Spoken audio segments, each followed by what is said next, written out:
नमस्कार, मैं निहारिका आपका स्वागत करती हूँ भारतीय नेटवर्क। आज हम बात करने जा रहे हैं एक ऐसे विषय पर जहाँ दो पुरानी सभ्यताएं, दो विशाल देश और दो ऐतिहासिक ताकत भारत और चीन एक नए दौर की शुरुआत कर रहे हैं। हमारा आज का विषय है चीन और भारत के 5 साल बाद आसमान से बदलते रिश्ते। जी हाँ, आपने सही सुना, 5 साल बाद बदलते रिश्ते।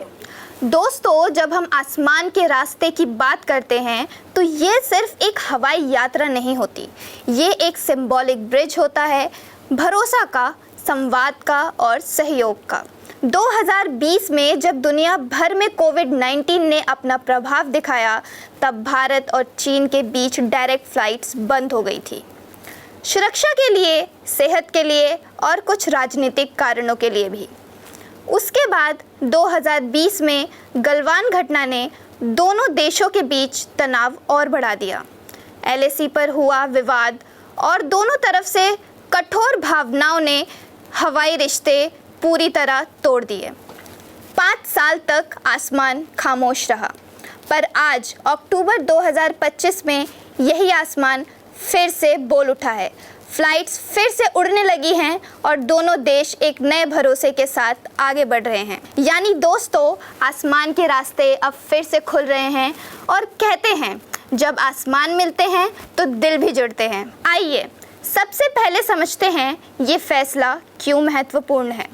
भारत और चीन दोनों ही एशिया के 2 सबसे बड़े देश हैं। दोनों की अर्थव्यवस्था दुनिया की टॉप 5 इकोनॉमीज में शामिल है।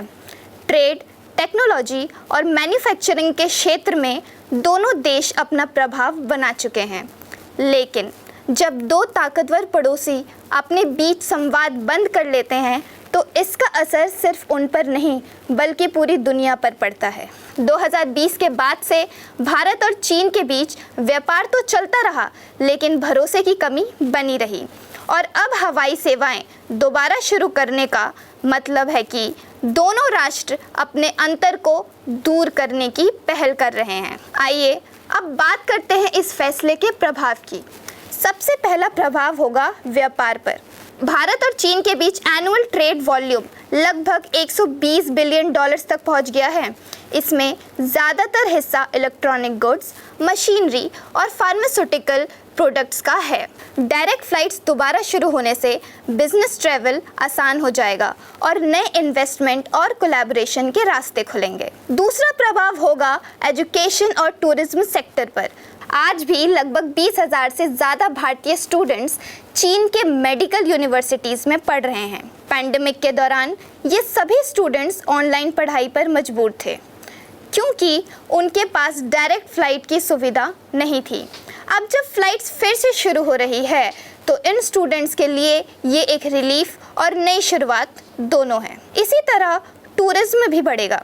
बीजिंग के ग्रेट वॉल से लेकर इंडिया के ताजमहल तक दोनों तरफ के पर्यटक अब आसानी से सफ़र कर पाएंगे। और एक बात याद रखनी चाहिए, हवाई सफ़र सिर्फ लोगों को नहीं, दिलों को भी जोड़ता है।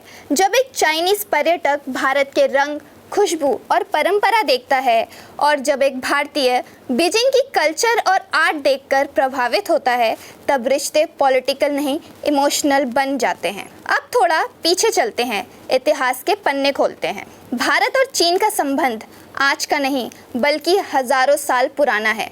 सिल्क रूट के ज़रिए दोनों देश एक दूसरे से जुड़े रहे। बुद्ध धर्म चीन तक पहुंचा और चाइनीज़ कलाकार और यात्री भारत आए, जिसमें सबसे प्रसिद्ध थे ह्योनसांग और फाहेन। उन्होंने भारत की संस्कृति, शिक्षा और शांति को अपने ग्रंथों में लिखा, जो आज भी चीन में अध्ययन का विषय है। यानी दोनों राष्ट्रों के बीच रिश्ता सिर्फ राजनीति का नहीं बल्कि संस्कृति और मानवता का भी है। अब देखते हैं कुछ विशेषज्ञों का इस मामले में क्या कहना है। इंटरनेशनल रिलेशंस के एक्सपर्ट डॉक्टर अरविंद मेनन कहते हैं, ये उड़ान सिर्फ हवाई सेवा नहीं बल्कि 2 राष्ट्रों के बीच ट्रस्ट रिबिल्ड करने की एक सिंबॉलिक पहल है। बीजिंग के जर्नलिस्ट ली वेनहुआ का कहना है, फ्लाइट्स के जरिए यूथ एक्सचेंज और एजुकेशन पार्टनरशिप में नई गति मिलेगी। जब युवा जुड़ते हैं तब भविष्य बदलता है। ये बातें एक ज़रूरी संदेश देती है कि भारत और चीन दोनों अपनी पुरानी कठिनाइयों को पीछे छोड़कर एक नए विश्वास के सफ़र पर निकल पड़े हैं। आसमान दोस्तों एक अजीब सा प्रतीक है, ना इसमें सीमा होती है ना दीवार। जो उड़ानों को संभालता है वो दोस्ती और सहयोग को भी उड़ान देता है। सोचिए 5 साल तक जब एक भारतीय व्यापारी बीजिंग जाना चाहता था, उसे पहले दूसरे देशों के रास्ते से जाना पड़ता था। एक सिंपल फ्लाइट जर्नी एक मुश्किल मिशन बन गई थी, और अब जब ये रिश्ते दोबारा आसमान से जुड़ रहे हैं तो हर व्यक्ति के लिए ये सुविधा के साथ साथ एक इमोशनल रिलीफ भी है। लेकिन हर कहानी के 2 पहलू होते हैं, एक सकारात्मक और एक सावधानी का। कुछ एक्सपर्ट्स कहते हैं कि भारत और चीन के रिश्ते अभी भी पूरी तरह नॉर्मल नहीं हुए हैं।